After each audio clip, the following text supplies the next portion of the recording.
Top story tonight.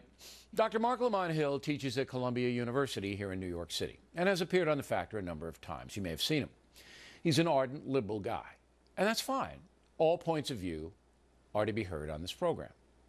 But yesterday on CNN, Dr. Hill said something very controversial about mass killer Christoper Dorner. And as far as Dorner himself goes, he's been like a real-life superhero to many people. Now, don't get me wrong, what he did was awful. Killing innocent people is bad.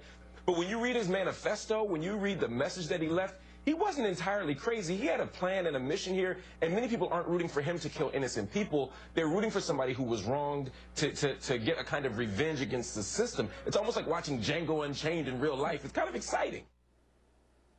Now, put yourself in the shoes of family members who are suffering grievously right at this moment because of Dorner's murders. How do you think they are reacting to that kind of analysis? Joining us now from Lower Manhattan is Dr. Hill. So to be fair to you, because I've known you a long time, I'm going to give you a chance to explain this. Go. Well, the first thing is you just mentioned the family members of the victims. And quite frankly, my heart goes out to them. And if my words in any way cause them any pain or trauma or stress more than they already are experiencing, then I offer them my deepest condolences and my apologies. I have no problem saying that.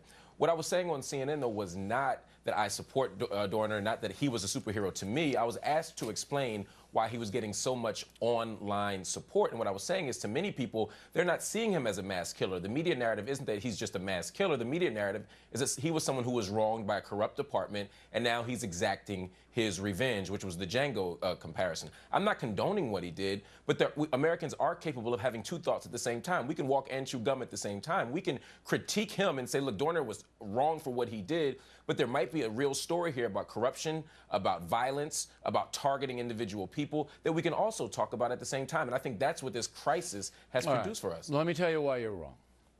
In any kind of a historical context, when there is a heinous crime committed, you cannot take anything away from the crime by trying to explain why certain misguided people are supporting the killer. That would be like saying, you know, there were some Russians who supported Stalin because they were victims of the Tsar who took their land away. You can't do it. I understand what you were trying to do. You were trying to explain this mindset on the internet and the call-in radio programs that people who hate the police and think the LA police is racist are trying to explain what put Dorner over the edge. I got it. Yeah. But what you didn't do, and number one, I don't even think that engagement is worthy this close to the crimes. So you let things die down a little bit before you get into that. Condemnation of Dorner and the people supporting him, absolutely. But you didn't do that. You condemned Dorner, but not the people who were supporting him, which I condemn them both. So that's why you put yourself in a position to be chastised. Do you understand my point of view? I do understand your point of view, and I wish in retrospect that I had explained further. I don't think, though, that the fundamental argument that I was making was wrong, even if the message itself gets lost. Because if we're having this conversation, then we're not having the conversation that I actually want to have. You can't have a conversation on speculation. The system said, it's not speculation, yes, Bill. it is. It absolutely is speculation because the system ruled, a judge and an investigative capacity for the Los Angeles Police Department, that Dorner did something wrong and he was fired. Now, the LAPD has reopened the investigation. Fine. Well, Nobody's in a problem. But right now, no, they don't. They don't have to do anything. That case was I'm saying in the face of media scrutiny, Bill, they absolutely have to. If the media wants to scrutinize, I don't have a problem with that. But you come up with the facts first. Yeah, well, you there don't are facts speculate here, Bill. about things that you don't have any facts on. Here's a hard fact about the Los Angeles PD. Every year they get thousands of complaints of brutality and corruption. Every police department gets that. No, Everyone. I know. And in every major police department, those claims get investigated by their internal affairs bureau. In other words, the police investigate the police and decide whether or not the police were wrong or right. And in that context, you don't get justice. There's no outside force. That's what. If you want to do a macro analysis of why police should be investigated by an outside, agency that has nothing to do with police, I don't have a beef with that. But that's what this crisis allows for, Bill. No. That's what this crisis allows for. And it would be irresponsible of us to simply talk about Dorner as the crazy madman and not also Also, I'm saying this, also people out there also talk about police corruption. You also can talk only do that when you have evidence that police corruption is in play, and there is no evidence in this case. And the second mistake that you make, and being a professor, this comes right into your academic background, is that you give credibility to a killer, to a guy who's obviously not thinking clearly. He killed 4 human beings, innocent human beings. You don't give any credibility to him. Anything he says and everything he says is suspect because of what he did.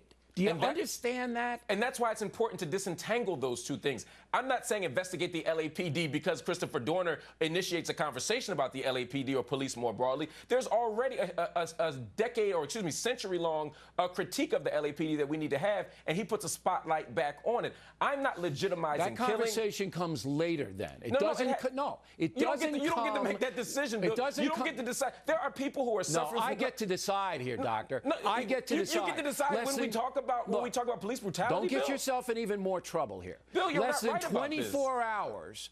Less than 24 hours after a police officer is murdered by this thug, you're out there with hypothesis.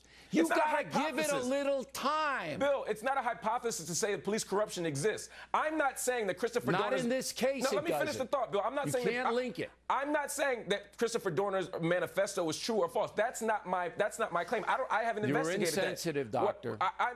You were insensitive to the victims' families. And like That's I said, what you were. And like I said, if I was insensitive to the families, I offer them my condolences, but I'm still committed to investigating police terror.